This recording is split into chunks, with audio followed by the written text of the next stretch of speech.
After making a video titled 10 Things I Love About My Tesla Model 3, I thought it was only fair to balance things out by making a video talking about things I dislike about it. Now keep in mind, the newer versions of the Tesla Model 3 are going to have fixed a lot of these issues, but if you're looking at buying a used Model 3, this could be a good video for you. For context, if you didn't watch my last video, this is a 2020 Tesla Model 3 Standard Range Plus that I purchased brand new 4 years ago, and I've put 60,000 kilometers on it. Without further ado, here are 10 things I hate about my Tesla Model 3. On city streets, this vehicle is actually not too bad, and it's pretty quiet inside the cabin, so no complaints there. But once you get into higher speeds on the highway, this vehicle actually does get quite loud. So that's something that I didn't expect from this car, and it is fixed in the new Model 3, but definitely something I don't like about the vehicle. Number 9, I put battery drain. While the car is not in use and not plugged in, this battery will drain itself out. Part of that has to do with the Sentry mode running and the security features of the car. Part of it is also the cabin overheat protection, which cools the car down in case it gets extremely hot inside the car. This is not usually a problem for short periods of time, like if you leave it for a day or two, or if you leave it for a few hours. You're not going to notice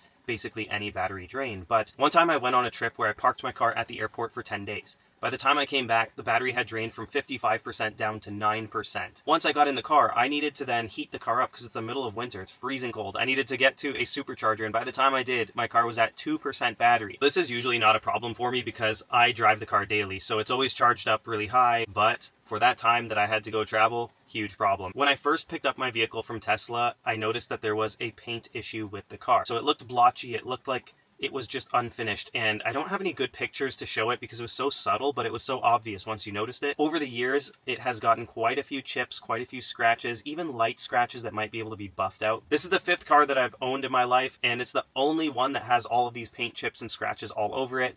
I'm attributing that to the poor paint quality of the Tesla vehicle. Because it is such a technically advanced vehicle, there are a lot of software bugs with the vehicle too. A lot of times my seat will not automatically go to my pre-programmed seat setting. I have to go into the driver profile settings and set it to go to my preferred seat arrangement. Music services like Spotify often don't open up properly or don't work properly in the car and require me to restart the computer system in the car, which takes about a minute. The Sentry mode and dash cam does not always work either, and I think it's supposed to work all of the time. It's just that my car's kind of a lemon, so I'm taking it in for service in a couple of days. Hopefully they can address that. And finally, the MyQ garage door opener sensor does not always work in the car either, so I don't know if that's a problem with the Tesla side of things or the MyQ side of things, but nonetheless, a software issue. I might be nitpicking with this one, but on my list at number 6 is the clear windows in the car. There is zero tint in this car. The reason this sucks is, one, there's no privacy in the car, which isn't the best, but it's not a huge deal.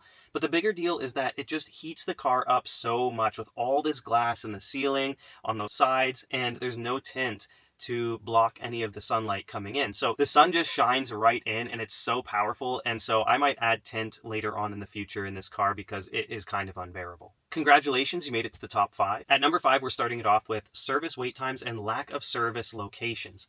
Now, I live in Windsor, Ontario. The closest service station in Canada to me is in Kitchener, Ontario, which is about a 3.5-hour drive. I believe it's over 300 kilometers away. However, in 2 days, I have a service appointment to go to Michigan, which is across the border. There are tolls and things with that, and it's only about an hour and 10-minute drive away. Super inconvenient. A lot of the time Tesla will come to you for remote service, but when you actually have to go into their location, they need to be putting up more service locations and making service more accessible to the average person that doesn't live in a major city. Furthermore, I have a service appointment in 2 days that I've been waiting about 3 weeks for that I could get into. There's no available time slots for service. Like, it takes forever just to get serviced. At number 4 on the list, we have build quality, and it's not as bad as the haters will make it seem to be. The panel gaps aren't ridiculous. There isn't some squeaky thing in every single moving part of the Tesla. However, I have scheduled 12 service appointments under warranty for this car in under 4 years. There's no way that I should be doing 3 service appointments every single year for a warranty issue on this car.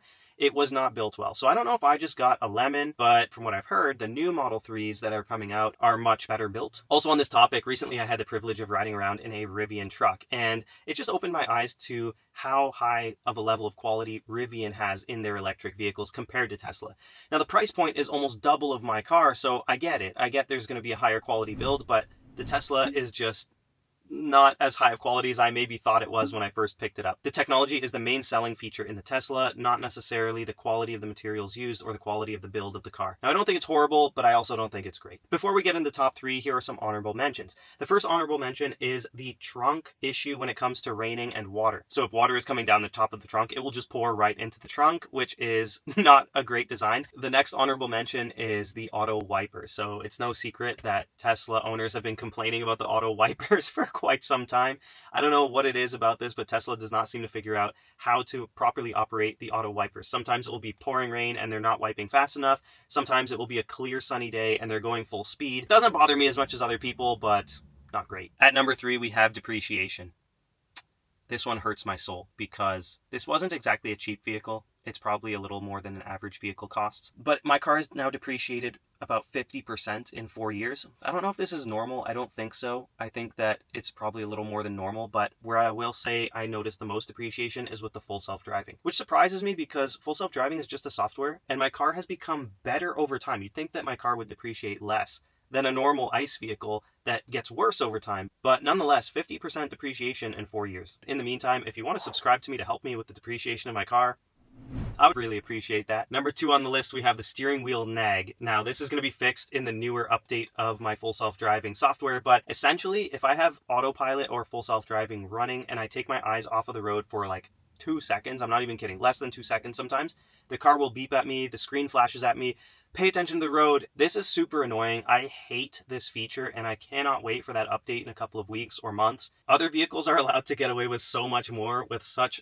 less safe technology. It doesn't make any sense to me. Finally, at number 1, I have the winter range. As a Canadian, it gets pretty cold in the winter here and my range decreases, I would guess, by at least 25 to 30%, maybe even more. So while my vehicle is rated for about 420 kilometers in the winter, I would be surprised if I get 300 kilometers out of it, which is extremely inconvenient. And furthermore, when I'm charging the vehicle, the battery is now cold, and even if it preconditions during a supercharging session or leading up to a supercharging session, it still doesn't charge that quickly. So that's a lot of time wasted and a lot of more energy expenditure just to operate the vehicle. Normally, I don't have range anxiety, and even in the winter, I usually don't either, even with the decreased range, but it is inconvenient. I don't like it. It's the number 1 thing that bothers me about this Tesla. That is it. Those are the 10 things that I dislike about my Tesla Model 3. If you enjoyed the video, give it a like. If you really liked it, subscribe, tell all your friends, and until next time, stay legendary. Peace. Yeah, boy.